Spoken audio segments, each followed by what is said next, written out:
नमस्कार. मुरांबा मालिकेच्या येणाऱ्या भागामध्ये जबरदस्त असा ट्विस्ट येणार आहे. तर इथे नियतीने आता रेवाला सुद्धा शिक्षा द्यायची ठरवलेली असते.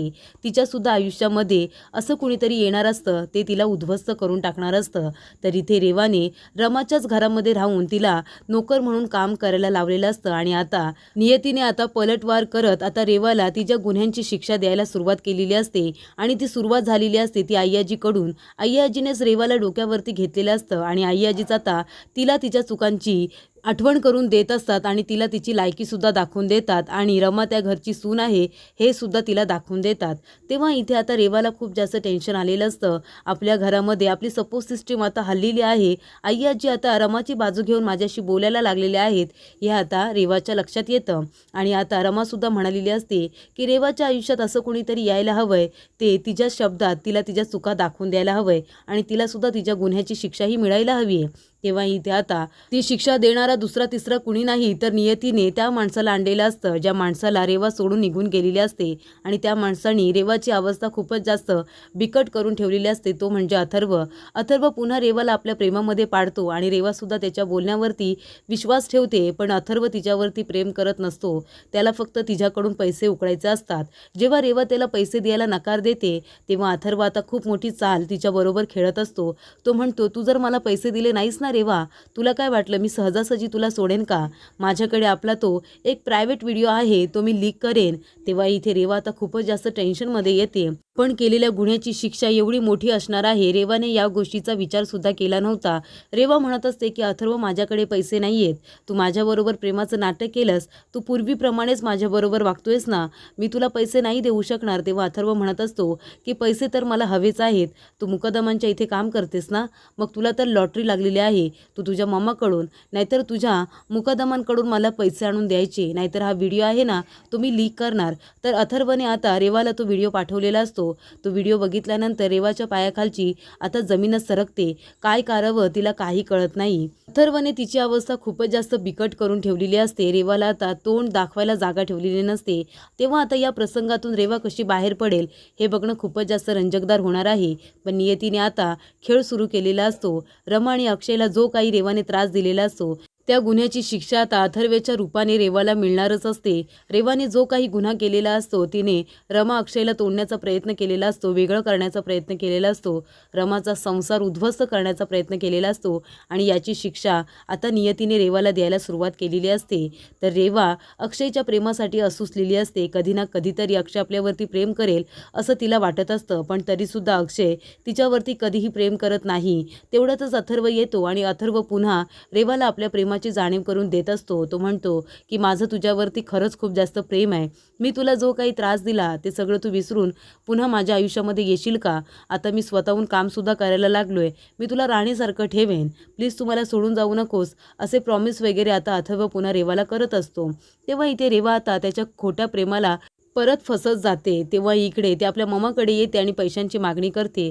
तेव्हा तिची ममा थोडे पैसे तिला देते, पण तिची ममा म्हणते की त्या अथर्वच्या नादाला लागू नकोस, त्याच्या बापाचा मी अपमान केला होता, त्याने तुला त्याची किती मोठी शिक्षा दिली होती ही तू विसरलीस का? हे बघ, अक्षयच्या प्रेमासाठी तू वाटेल ते करतेस आणि त्याच्यामध्ये मी तुला मदत करते, पण त्या अथर्वच्या नादाला लागू नकोस. तेव्हा रेवा म्हणत असते, ममा तुला माहिती आहे ना, अथर्व आता खरंच खूप सुधारलाय, त्याने माझी माफीसुद्धा मागितलेली आहे. तेव्हा इथे रेवा आता आपल्या ममाचा सुद्धा ओरडा खाते. ती म्हणते की त्या अथर्वपासून दूर राहा, तो खूपच नालायक मुलगा आहे.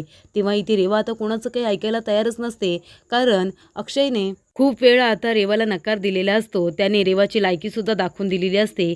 तेव्हा आता रेवा अथर्वमध्ये ते प्रेम शोधत असते आणि अथर्वसुद्धा सुरुवातीला ते प्रेम तिला देत असतो. तो तिला खूप मोठमोठे प्रॉमिस करत असतो की आता मी तुला अजिबात त्रास देणार नाही आहे, फक्त माझा बिझनेस सेटल होऊ दे, मग बघ मी श्रीमंत झाल्यानंतर तुझी मम्मा स्वतःहून आपलं लग्न लावून देईन, असे वगैरे प्रॉमिसेस आता इथे अथर्वने रेवाला केलेले असतात. तेव्हा इथे रेवासुद्धा त्याला पैसे द्यायला तयार होते. खूप सारे पैसे ती देते, पण त्यानंतरसुद्धा अथर्व शांत बसत नाही.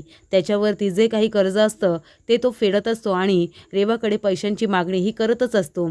त्यानंतर रेवाला तो आपल्या घरी बोलावतो आणि तिची अवस्था पुन्हा पहिल्यासारखी करायला सुरुवात करतो, कारण नंतरला रेवासुद्धा पैसे द्यायला नकार देत असते.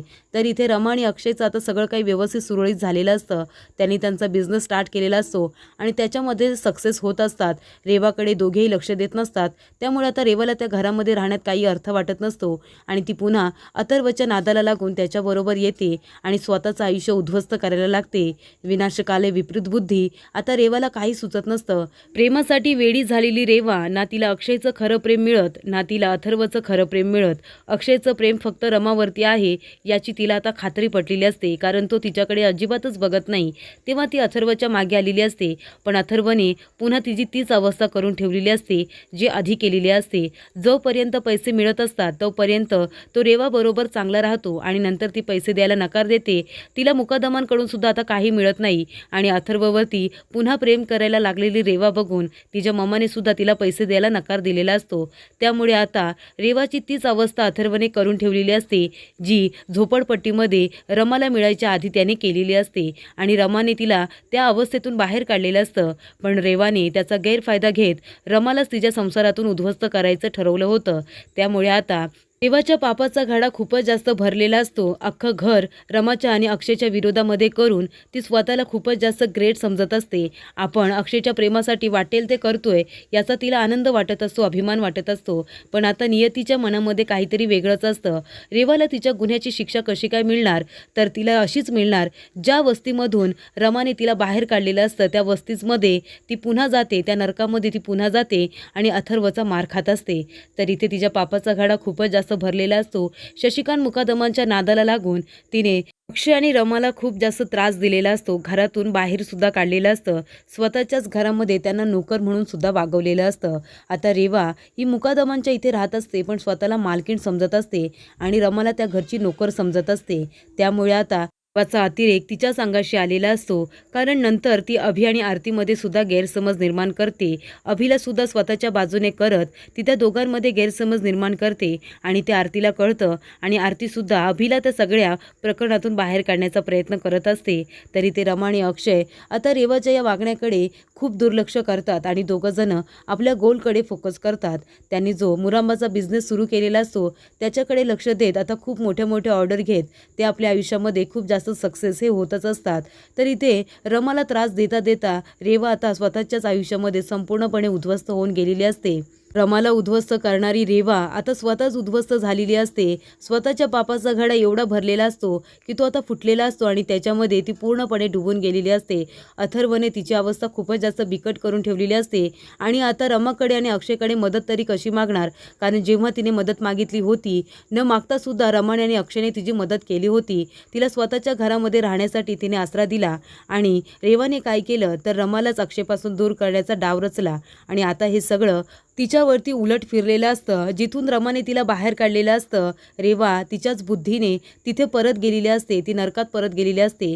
अथर्वचा मार खात आता ती आयुष्य काढत असते, तिथे नोकरासारखी राबत असते आणि उलट रमाला तिच्याच घरामध्ये नोकरासारखी वागणूक देणारी रेवा आता अथर्वच्या इथे नोकरासारखी कामं करत असते, त्याच्यासाठी जेवण बनवत असते आणि त्याचा वरून मारसुद्धा खात असते.